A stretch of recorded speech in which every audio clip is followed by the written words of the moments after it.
Hey everyone, welcome back. You ready to jump into another deep dive? Always excited to explore some new linguistic territory. Awesome. So today we're taking a look at this episode 60, Unraveling English Vocabulary, Slang, and Idioms .pdf. Lots of interesting stuff in there. Should be fun. Yeah, it's packed with cool words, slang, and idioms. Our mission today is to break them down and figure out how we can all use them like pros. It's amazing how much you can learn about culture and history just by looking at language, even like the simplest phrases. Okay, so first up we've got lugubrious. And I don't know about you, but that word just sounds heavy. Yeah, it does. Kind of like it's in the meaning, right? Someone who's lugubrious is like super sad and gloomy, like they're carrying the weight of the world or something. The PDF actually said to picture the color blue to help remember this one. Oh, that's clever because lugubrious kind of rhymes with blue. Right, and blue is often associated with feeling down in the dumps. Makes sense. Think of those old blues songs. That's totally the vibe we're talking about. Yeah, exactly. It's like way more than just a little sad. It's like full on heartbroken and world weary. Like you've just had enough. Exactly. And technically speaking, lugubrious goes back to the Latin word lugubrious, which means mournful. Wow. Language is so cool. You know what else is cool? Hmm. This British slang that I absolutely love. Bob's your uncle. Oh, that's a classic. So British. I know, right? It basically means that something's like super easy or done. Yeah, like voila or something. Simple as that. I read that it's actually connected to some British history, something about Prime Minister Robert Cecil. You got it. Robert Cecil, who everyone called Bob, was known for giving his nephew all these cushy government jobs. No way. Yeah, so people started saying Bob's your uncle, kind of sarcastically, to imply that, like, oh, success is just handed to you if you've got the right connections. So it was a comment about nepotism, basically. Pretty much. But now it's just a fun way to say something's easy peasy. I love it. You know, it makes you think how many other phrases we use have these kind of secret historical meanings. That's what makes language so interesting. Always changing, always evolving. Okay, ready for something a bit more straightforward? Sure, hit me. How about, the ball is in your court? Oh, this one's all about responsibility. It's like saying, okay, it's your turn to do something or make a decision. I love the imagery. It's like you can actually picture that tennis ball flying over the net right into the other person's court. For sure. It's much more vivid than just saying, it's up to you now. Right. Like imagine you've sent out a job application, you followed up, you did everything you could. Uh-huh.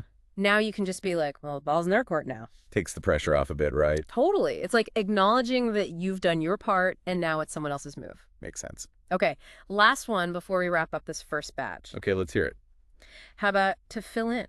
Ooh. Okay, so to fill in can mean a couple of things. It can mean like giving someone missing information, like catching them up on a meeting they missed or something. Okay, I get that. Or it can mean taking over someone's role or task for a bit, like covering for a coworker on vacation. So basically filling in the gaps, whether it's information or actions. Exactly, like filling in a blank on a page. I like that. It's visual. And it highlights how it can be used in different ways, but always with this sense of like completion or substitution. That makes total sense.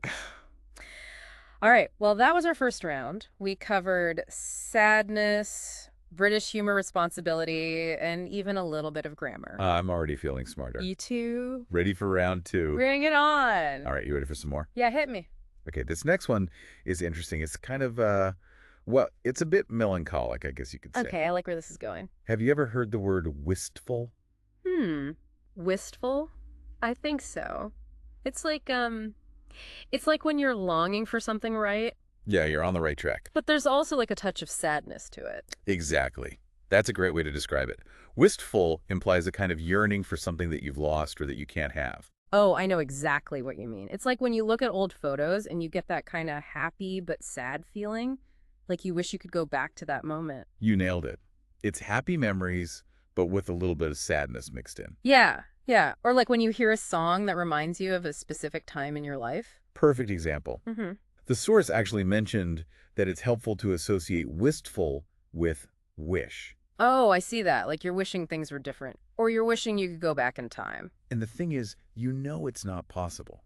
And that's what adds to that wistful feeling. That's deep. You know, if you really break down the word wist, is actually an old word for no. Really? I had no idea. So wistful literally means kind of like knowing that something's out of reach, which makes the emotion even more powerful. Wow. Okay, my mind is officially blown. Ready for a change of pace? Bring it on. Okay, this one's a little bit different. Let's just say it has a unique way of talking about a touchy subject. Okay, you've got me intrigued. Have you ever heard the phrase, to kick the bucket? To kick the bucket. Haha. Yeah. It's a euphemism for dying, right? Bingo. It's like kind of a, I don't know. It always sounds a little informal, almost funny, even though it's talking about something serious. You're right. It's not exactly a phrase you'd use in a formal setting, but it's definitely common. And like a lot of idioms, it has a pretty fascinating backstory. Oh, I bet. Hmm. Lay it on me. So they think it actually came about hundreds of years ago. And get this, it might be connected to the way pigs would twitch their legs after being slaughtered. Ooh, that's a bit dark. But I guess it makes sense. Language often reflects the realities of life, doesn't it? Exactly.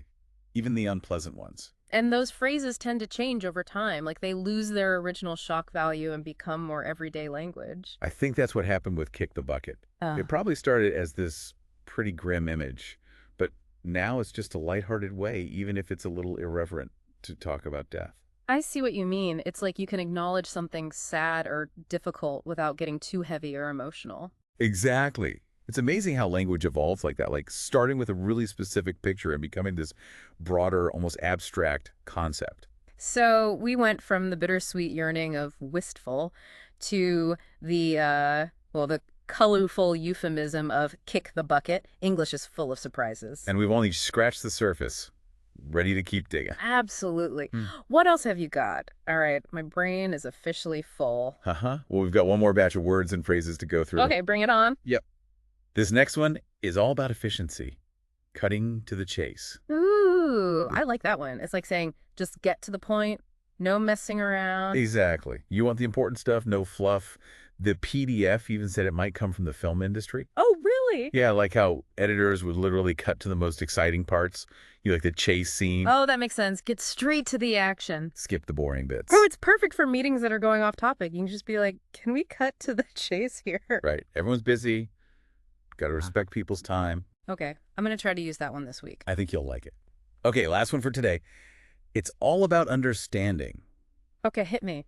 to get the picture. Oh, yeah, I use that one all the time. Me too. It's like when you understand the main idea of something, even if you don't know every detail. Yeah, like you're starting to see the bigger picture. Exactly. Like if someone's trying to explain something complicated and you're like, okay, I think I'm getting the picture. It's a good way to show you're following along. Right. Like I'm with you so far. And sometimes you don't need all the little details, just the overall idea is enough. Sometimes it's all you need to move forward or like to join the conversation. Makes you feel a little bit smarter too, right? Uh-huh, maybe.